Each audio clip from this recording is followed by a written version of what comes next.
ধানের চারা রোপণের ২০ দিন পর কি পরিচর্যা করলে ধানের ফলন বৃদ্ধি পাবে? আপনার ধানের ফলন বেশি পেতে হলে বা ধান গাছের কুশি ও পাশকাঠি বাড়াতে কি সার, কি অনুখাদ্য এবং কি পরিমাণে ব্যবহার করতে হবে?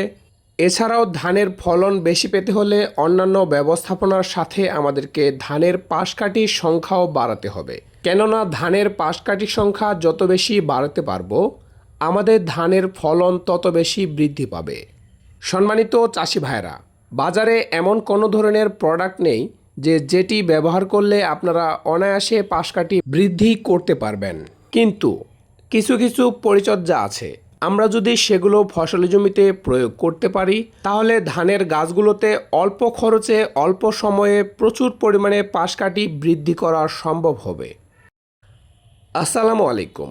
সম্মানিত চাষি ভাইরা, কেমন আছেন? আশা করি আপনারা সকলেই ভালো আছেন, সুস্থ আছেন। আমাদের আজকের এই ভিডিওতে আপনাকে স্বাগতম। আমাদের আজকের এই ভিডিওতে আলোচনা করব ধানের চারা রোপণের ২০ দিন পর কি পরিচর্যা করলে ধানের ফলন বৃদ্ধি পাবে।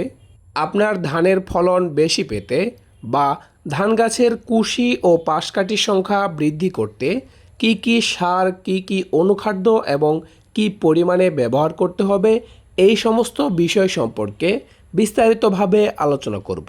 প্রিয় চাষি ভাইরা, তাই ভিডিওটি না টেনে সম্পূর্ণ দেখতে থাকুন।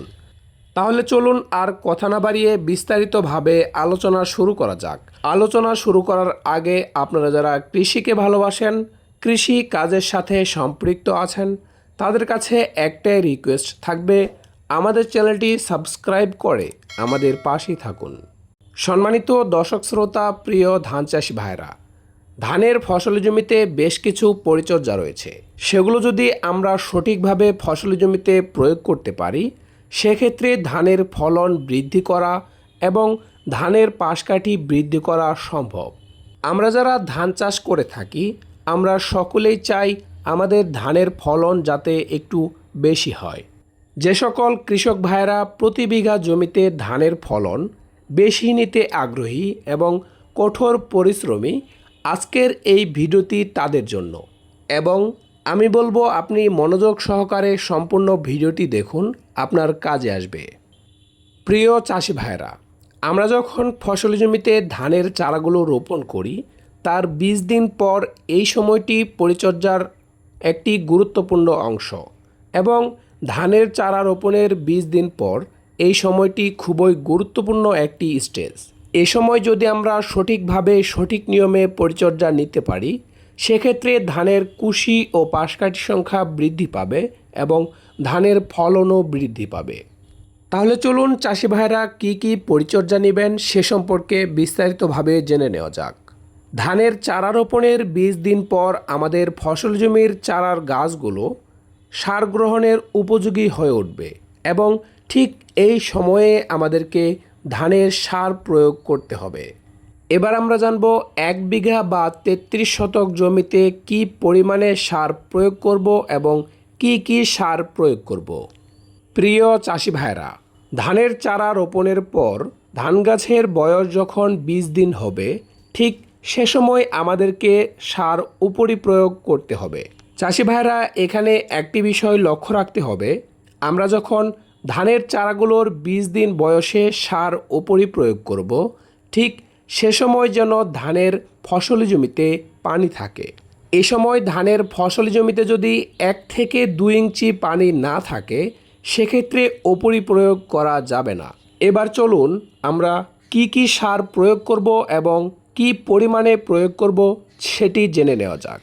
ধানের ফসলি জমিতে চারা রোপণের পর ধানের চারাগুলোর বয়স যখন ২০ থেকে ২২ দিন হবে, ঠিক সে সময় আমরা যে সারটি উপরিপ্রয়োগ করব, সেক্ষেত্রে ১ বিঘা বা ৩৩ শতক জমিতে ইউরিয়া সার প্রয়োগ করব ১৫ কেজি, জিপসাম ৫ কেজি, সালফার ৫০০ গ্রাম, যেমন থিওভিট। এক্ষেত্রে যদি থিওভিট না পান, সেক্ষেত্রে কোমোলাস ও সালফক্স, বাজারে বিভিন্ন ধরনের সালফার আছে, সেগুলো ব্যবহার করতে পারেন। এক্ষেত্রে অবশ্যই খেয়াল রাখবেন, আপনি যে সালফারই ব্যবহার করেন না কেন, তাতে যেন ৮০% সক্রিয় উপাদান থাকে। এরপর যেটি ব্যবহার করতে হবে সেটি হলো নিউ প্লান্ট ট্রি। এটি একটি অনুখাদ্য। এটি যদি আপনারা না পান সেক্ষেত্রে বাজারে বিভিন্ন ধরনের অনুখাদ্য পাওয়া যায়, আপনারা যে কোনো একটি ব্যবহার করতে পারেন। এটি ব্যবহার করবেন বিঘা প্রতি 1 কেজি। চাষি ভাইরা, এরপরে আপনাকে যে কাজটি করতে হবে সেটি হলো ইউরিয়া, সালফার, জিপসাম এবং যে সকল অনুখাদ্যগুলো নিয়েছেন সেগুলো পুরোপুরি ভালোভাবে মিশিয়ে জমিতে ছিটিয়ে দিতে হবে। অবশ্যই সার প্রয়োগ করবেন শেষ বিকেলের আগে। প্রিয় চাষি ভাইরা, আরেকটি পরিচর্যার কথা না বললেই নয়, যেটি খুবই গুরুত্বপূর্ণ। সেটি হলো ধানের ফসল জমির 20 থেকে 22 দিন বয়সে ধানের জমিটি একেবারে আগাছামুক্ত রাখতে হবে।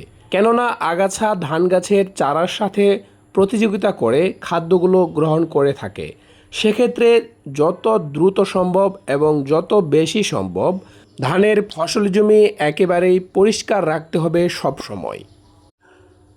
সম্মানিত দর্শক শ্রোতা, প্রিয় ধান চাষি ভাইরা, আপনারা যারা ধানের চাষ করে থাকেন, আপনাদের ধানের ফসল জমির 20 থেকে 22 দিন বয়সে এই সমস্ত পরিচর্যাগুলো এবং যে সারের কথা বললাম, যে নিয়মের কথা বললাম সে অনুযায়ী প্রয়োগ করুন।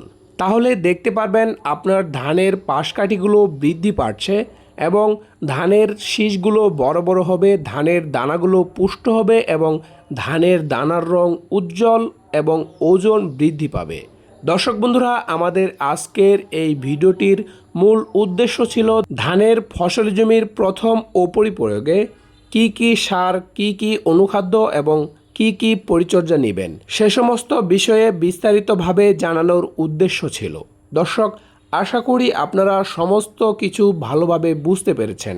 সম্মানিত দর্শক শ্রোতা, এরপরও আপনাদের যদি কোনো প্রশ্ন থেকে থাকে অবশ্যই কমেন্ট করে প্রশ্ন করবেন। আমাদের আজকের এই ভিডিওটি এ পর্যন্তই। এতক্ষণ সাথে থাকার জন্য অসংখ্য ধন্যবাদ।